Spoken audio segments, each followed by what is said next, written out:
Video 2. Welcome back. In this video, what I'd like to talk about is how we go about building the foundations for a strong long-term relationship with our customers. I'd like to talk about how we judge people and do other people judge us when we first meet them, how we can set ourselves up for success with our customers, and how we use process to ensure that we build those strong foundations. And so in doing so, we build an understanding of what is really important to our customers in the limited time we have available. Because ultimately, in any interaction with customers, with anybody, we only have a limited amount of time. So it's about how do we make the best of that. Okay. What I'd like to do, if I may, is I'd like you to think back into the past and think about a time, an occasion where, for example, it was your first day on a new job, you went for an interview, you went to a party or a social gathering where you knew little or nobody. Okay, I'd like you to think back and think about the emotion. How did you feel at that time? Where was your tummy? Where was your palms? How did you feel? Okay. What I do know is many people say, you know, when I first meet people, I'm really rotten at remembering names. You're not. Very few people are rotten at remembering names, because in fact something else is going on there. In an instance like that, we all have something called self-talk. It's what that is. It's our brains talking to ourselves at the rate of 1,200 words a minute. And you all say, where do you get that number from? Well, it's clinically proven. Okay, 1,200 words a minute, talking away in our ear. Funnily enough, we hear nothing else. Okay, so if we only have a limited amount of time with people, what we have to do is quieten down that self-talk. Okay, because what that self-talk is caused by is a thing called relationship tension.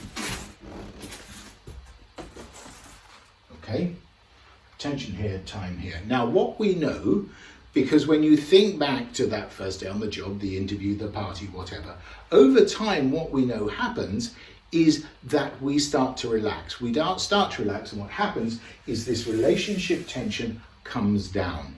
And actually something else goes up, it's called task tension, and it goes up.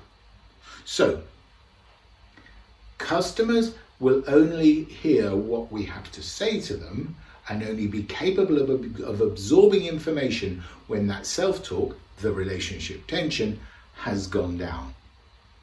Okay, so when you think about it, in whose interest is it to get the relationship tension down, and whose job should it be?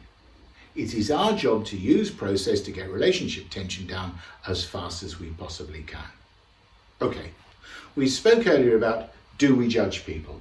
And generally, yes, we do.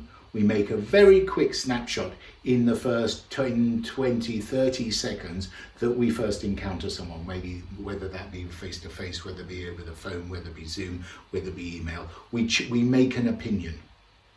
And what research clearly shows that what we do, once we've made that first impression, we then start to interpret other behaviors as time goes on. We interpret those within the framework of using those to reinforce our first impression.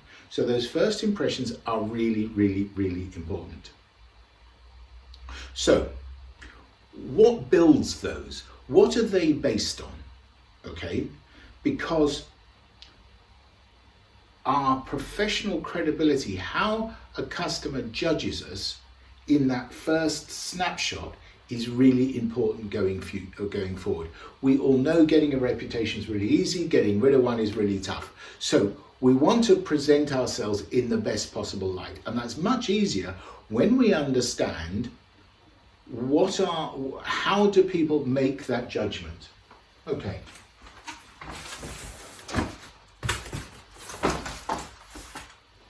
It's based on 4 factors. First one, propriety. Do we look like, sound like, smell like the customers think we should? So when you meet someone else, do you look like, sound like, smell like? I think you should. In a professional relationship, in a setup, we will also be judged by the environment. Okay, so that the welcome centre, the office, the loo, the washroom, if customers use it, do they go past our kitchen? When they arrive on resort, on the park, is it clear where they go? Is the parking reserved for them or is it reserved for us? Okay, is the office full of spare parts or dusty or dirty? What's the talk going on? How are we dressed? How everybody else is dressed? Okay, is it clean? Is it tidy? Does it look like, smell like? I think it should. Okay, now that does not mean that we all have to walk around in three-piece suits all the time. Okay, because it is about propriety is appropriate to the task. So for example, you take your car in to be fixed, and if the mechanic is wearing an immaculate white suit and a bow tie, I would sort of think, what's going on here? Okay. Equally, you go to the dentist and the dentist has dirty fingernails. I think something funny too. Okay, so it's about what is appropriate to the task. Okay, so propriety. Do you look like, sound like, smell like? I think you should. Next one, competence. Okay, do you have the technical skills, the back wheel skills to help me? Now, I know that some of you watching these videos will be relatively new to the company, and we actually have a whole lot to take in on those back wheel skills, and you can't always do it. A process, a skill I will recommend to you is when you look around your office, your welcome centre, whatever it happens to be, you may not have the skills, but are there other people around you who have been there longer who do have those skills? And a little hint I will give you, particularly when you're new, but I do it all the time, is to explain to customers fairly early on, I'm relatively new, so I may not be able to answer all your questions. However, the person who sits over there is my boss or my colleague, and they have been around in this business for years, and what they don't know isn't worth knowing. So there may be occasions where you ask me something I'm not quite sure of. If it's okay, what I'm going to do is I'm going to go and check with them.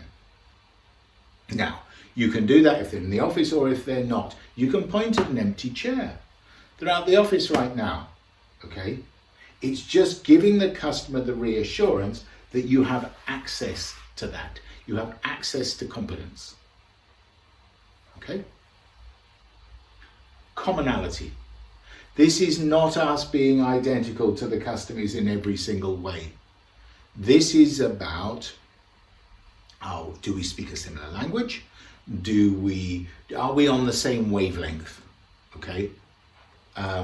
It's not about mirroring whatever their interests, their hobbies, whatever are. It's just, are we talking a similar language? Commonality. Something to watch for with commonality is there are words that we can use because we want to appear clever. Okay, these are professional words. Okay, and I would really recommend that you avoid these. Okay, and it's when we want to talk about anything technical, anything. We've all come across that language of the bureaucrat, where people make words up effectively to baffle us, to make them look clever. The key here is not to look clever.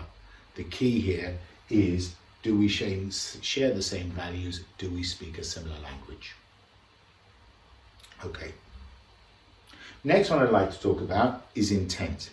Intent is key. It's, are we here to help the customer, or are we here just to sell them and make a commission? Customers can see it, hear it, smell it.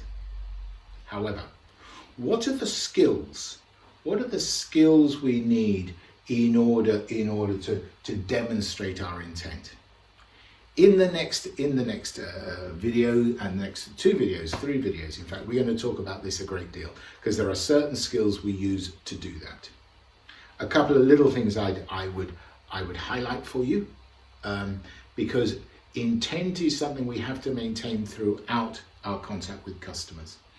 And so I would just highlight some little danger words, some little things that could very easily upset the intent. And it goes back to our internal language. I don't know if any of you out there would like to be qualified or closed, okay?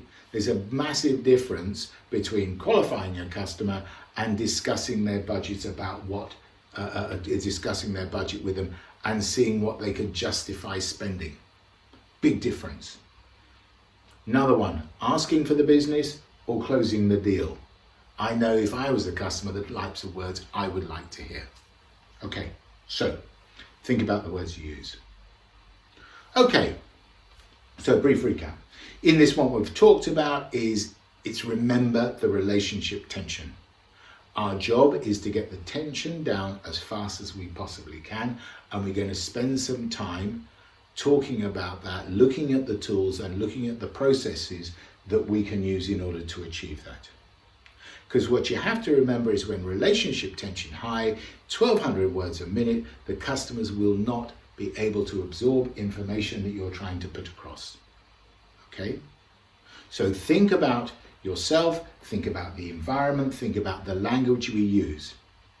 It's key throughout. Okay. In the next video, what I'd really like to do is start to introduce some of that process to you. Super, thanks for your time.